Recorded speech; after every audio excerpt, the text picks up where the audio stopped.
तिन कहूं कहिए नाथ कि मैं चीने, देखिए रवि के दीपक कर लीने। महाराज, सूरज को दीपक लेके ढूंढा जाएगा?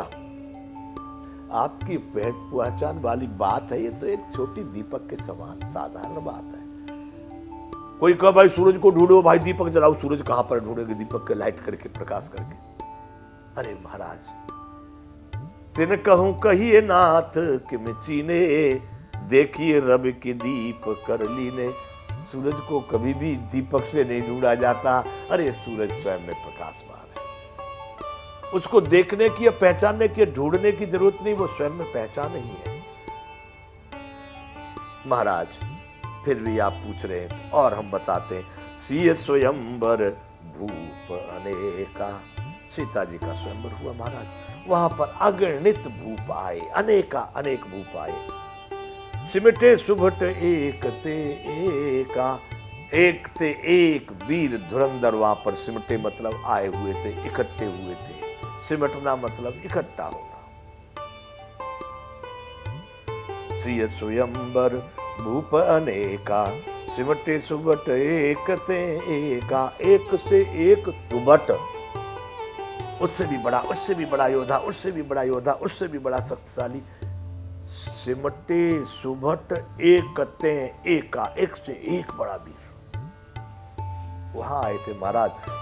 सीता जी के स्वयंवर में जनकपुर में सब इकट्ठे हुए थे। संवत्सरासन काहू नटारा, हारे सकल वीर बरियारा। वो जड़ शंकर जी का था बंधु महाराज, किसी से हिला तक नहीं।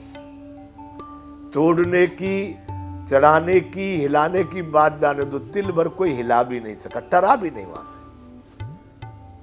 महाराज, संवत्सरासन काहू नटारा, वो शंकर भगवान का धनुष किसी से नहीं टला, हिला भी नहीं। हारे सकल वीर बरियारा, वो सारे वीर जितने योद्धा आए थे वो अपनी शक्ति लगा लगा करके, ताकत लगा लगा करके थक गए, हार गए, नहीं हिला पाए। और बता मैं महाराज आपको कि वो राजा आए थे, कैसे कैसे राजा, ये भी बता दे आपको कि भाई राजा आए होंगे कौन कैसे रहे होंगे, कमजोर राजा रहे होंगे, नहीं हिला पाए। इसलिए आपको एक दो का नाम भी बता देते हैं हम। कैसे लोग आए थे कि तीन लोक मौजे भटमानी, सबके सकत संबुधन भानी। जो तीनों लोकों में प्रख्यात है। अब आप कहो कि भाई अपने जिला के, अपने अपने राज्य के राजा रहे होंगे, अपने अपने देश के महारथी रहे होंगे। कोई अंग का राजा तो कोई बंग का राजा, तो कोई मंग का, कोई चंग का। ऐसे नहीं थे महाराज वहां। सिमटे सुबट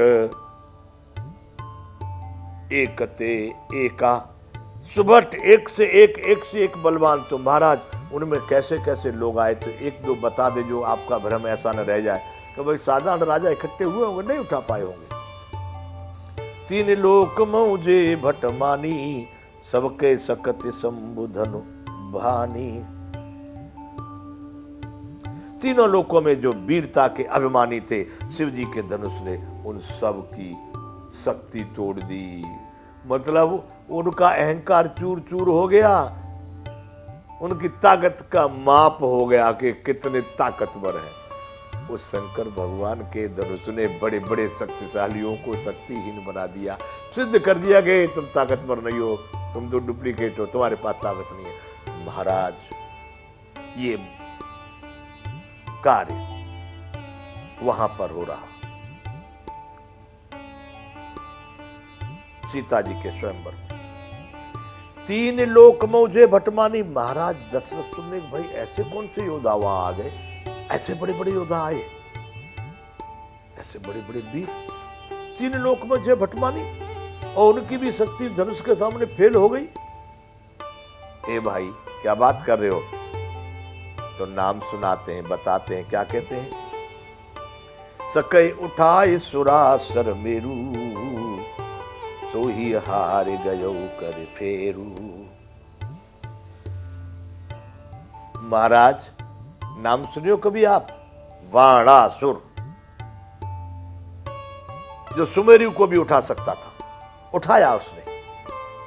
वाणासुर ने सुमेरु को भी उठा लिया था। वो भी आए थे महाराज उस सभा में कि क्या वाणासुर आए।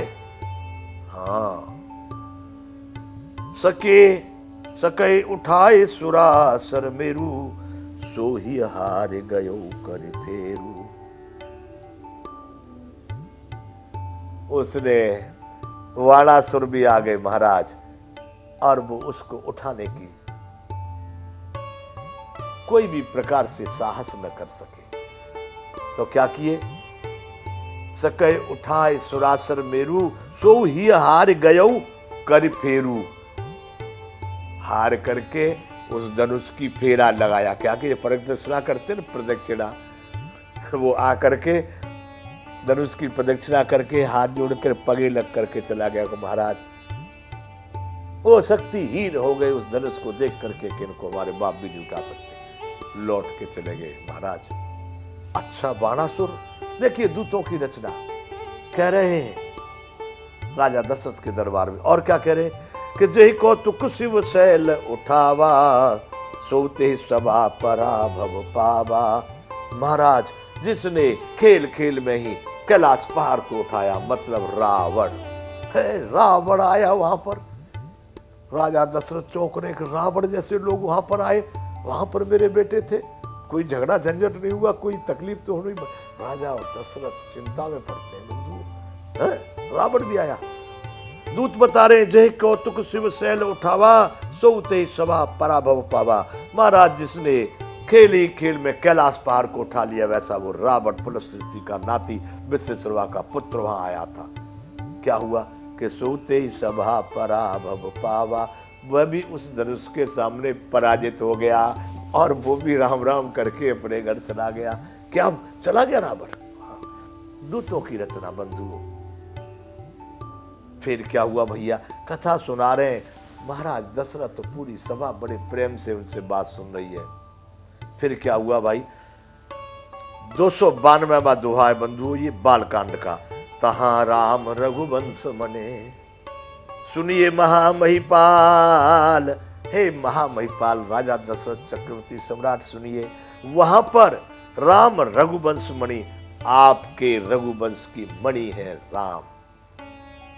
रघुवंश की कीर्ति पताका को बढ़ाने वाले हैं राम। तहां राम रघुवंश मने, सुनिए महामहिपाल। सुनाओ भैया क्या किया राम रघुवंश मणि ने वहां, कि भंजे चाप प्रयास बिनो, जिम गज पंकज नाल। महाराज वहां आपके रघुवंश की मणि श्री राम ने उस धनुष को बगैर प्रयास के, जैसे हाथी कमल की डंडियों को कैसे सूंड से ऐसे ऐसे कुमार करके तोड़ डालता है, गज उसको जोड़ थोड़ी पड़ता उनको तोड़ने में, कोई अंतर नहीं पड़ता, बिल्कुल स्वाभाविक रूप से महाराज वहां आपके राम रघुवंश की मणि श्री राम ने उस धनुष को बगैर प्रयास के, कोई शक्ति सामर्थ्य नहीं लगाई, और महाराज भंजे चाप प्रयास बिन, जिम गज पंकज नाल। कमल की डंडियों को जैसे हाथी कितनी ताकत लगाएगा उनको तोड़ने में, कोई ताकत नहीं। बस उतने ही प्रयास से, उसी प्रकार से उस सभा में महाराज आपके पुत्र रघुवंश की मणि श्री राम ने उस धनुष को तोड़ डाला। बंधुओं महाराज दशरथ अपनी सभा के साथ ये बात सुन रहे होंगे, कितना उनको आनंद होता होगा। हमको इसको जब पढ़ने में, आज याद करने में इतना सुख और आनंद हो रहा है, उनको कितना प्रसन्नता होती होगी। बंधुओं उन दूतों की भाषा भी बड़ी विचित्र थी, बड़ा प्रेम था, बड़ी सत्यता थी, बड़ी सौम्यता थी। उनकी वचना सुन सुन करके, उनके बातों को सुन करके महाराज दशरथ बड़े आनंदित हो रहे हैं, सारी सभा बड़ी आनंदित हो रही है। दूतों ने बताया है महाराज, इसलिए आपके पुत्र श्री राम जी ने बिना ही प्रयास के वो शंकर भगवान के चाप को, जैसे हाथी कमल की डंडियों को तोड़ देता है, वैसे ही उस संपूर्ण सभा के सामने, संपूर्ण राजाओं के समक्ष, और उस धनुष को भंजन कर दिया है, तोड़ दिया है। राजा दशरथ को बड़ा आनंद मिला। बंधुओं, आज धनुष टूटे हुए पर दूतों को यहीं राजा दशरथ के साथ थोड़ी देर सिंहासन के पास बैठे रहेंगे तो अच्छा रहेगा। हम यहां से आगे फिर करेंगे वार्ता। आज यहां पर विराम करते हैं। बोलिए श्री रामचंद्र भगवान की जय। जय विश्व बंधु।